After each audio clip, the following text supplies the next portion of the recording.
Tanuti jabaate siomsi tulfaate humnaate tinu tumsi rakonurra deebisi olnu qabi.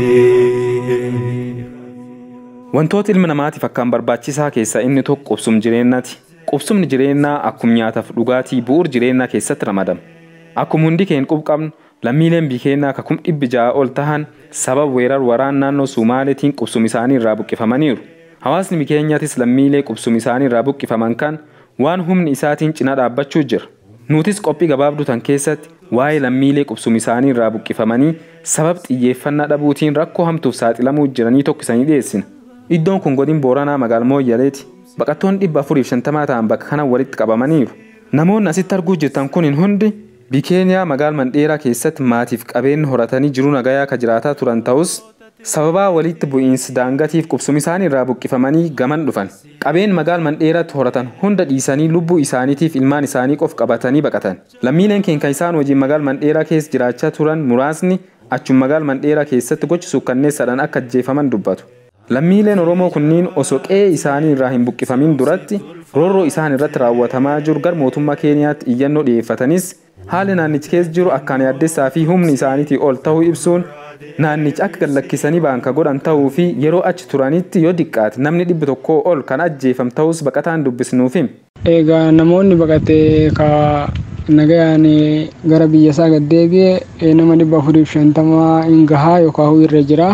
Namoonni ammoo lubbuun isaanii bahan yaa obboleessi kiyya namaa gana jedhee lakkoofsaanii ibsuun baay'ee na ulfaata. Sababni isaa ijoollee baay'ee ukkaamsanii bakka bakkasiin jirtu osoo bilbila waliin haasofnu bakka bilbila isaanii hin dhabne bakka namoonni baay'een ammoo akka nuun jedhanitti ijoolleen tagarii takatamaa keessaa baqatanii baadiyyaa lafa baadiyyaa keessa baqatanii sanillee achi bakka namatti erganii jechuun dargaggoonni naannoo sanii itti wal ijaaranii bakka karaa isiin baate fulaasiin jirtu hundayyuu bakka walitti himanii akkasiin namoota baay'ee ajjeesanii garuu ammoo reeffi qabatamaa ka nu bira dhufee gartee hospitaala Mooyyalee gaseene reeffa nama 8 qofa.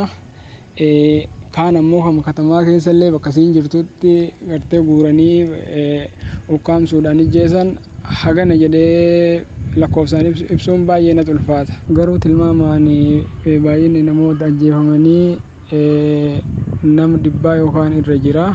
Haa taatu ammoo namoonni madaawanii kan nu bira dhufanii ama bakka nu jirru jiran namoota 15 yookaan nama sanii ol ta'uu danda'u. Haalli isaan yeroo Keeniyaa magaalaa Mandheeraa keessa turan jiru gabaabinaan kan fakkaata.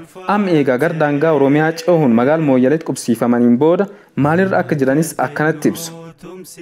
Awwaan kana akkuma keenya dhufattu waan namoota keessa jiru kana namni maatii meeqa ka qabeenya fi achitti lakkisee biraa ka'e ka waan takka waan biyya yoo gale waan gartee ibliqa tokko bitatuun hin qabne awwaan kana abaan isii irraa wallaalee waan kana walumaan woo taanee mari'annee ganaa deefii isii argannamu akkam jedhee yaadu jira. Akkuma beekamu uummanni Oromoo biyya keessa fi biyya alaa jiru guyyaa lammiileen keenya kumaatamaan lakkaa'aman qubsuma isaanii irraa buqqifaman irraa kaasee barattoonni yuunivarsiitii ofii isaanii agabuu buluun hojjettoonni mootummaa minda isaanii irraa muruun abbootiin amantaa uummata waliin gurmaa'uun dhaabbileen dhuunfaa fi abbootiin qabeenyaa maallaqa walitti qabuun namni kamuu waan humni isaa danda'uun lammiif jedhee deeggarsa godhaa jira. Akkasumas sochiin lammiilee keenya kanneen deebisanii ijaaruuf godhamaa jirus kan nama gammachiisu ta'us haalli baqattoonni Oromoo magaalaa Mooyyaleetti qubsiifaman kunniin keessa jiran yaaddessaa fi rifachiisaadha. Baqattoonni qe'ee fi qabeenyi isaanii irraa buqqifamanii ammas iddootti qubsiifaman kanatti man keessa jiraatan nyaataaf bishaan dhugaatii dhabuurraan kaka'e daa'imman dhukkubaaf saaxilamuu jiru. Maanguddoon tokko daa'imman isaa waliin buqqifamuun amma iddoo kanatti qubsiifam tokko akkan jedhe. Booranni waan qabuun osoo nu jaldeemuu namni guddaa waan nu bahu dhabee lafti rafu tana bakkeen oolu tana bakkeen bullu tana sa'aatii 24 dhihana hin argannu sumaayyuu nama 480 tokko ta'uu argaa kan jira as keessa waan takka bu'aa tokko dhabnee mootummaatti jedhanii mootummaa itti iyyatan jedhanii mootummaa rakaalee biiroo oollee heelgadda biiroo oollee heelgadda biiroo oollee nu waan isinii baanu hin qabnu nuun jedhanii akka hamaan jirraa ummanni Oromoo bakka jirtu rakkoo keenya kanallee dhaga'ee quba nu qabaatee akka moonu afaaniif jirra malee hin jirrellee akka beeku akka naa dabarsitan fedha. Baqattoonni birootis rakkoo harkaa isaan qabu haal kanaan ibsu.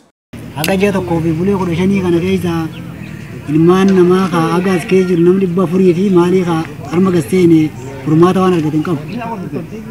Furmaan inni argatillee furmaata torbaan keessaa guyyaa tokko bishaaniin gad dhufanii guyyaa tokko sagalee gad fidanii wanni namni nyaatu wanni namni dhugu fulaan namni bulu wanni namni irra taa'u wanni tokko hin jirtu waan qaban qabeenya achi dhiisanii ka biraa gad dhufe nama hisaaban qabne. Kana keessaa duuba fulaan amma namni fiisinti beetii ijoolleen itti baa'u taanaaf fulaan namni bululleen tanuma.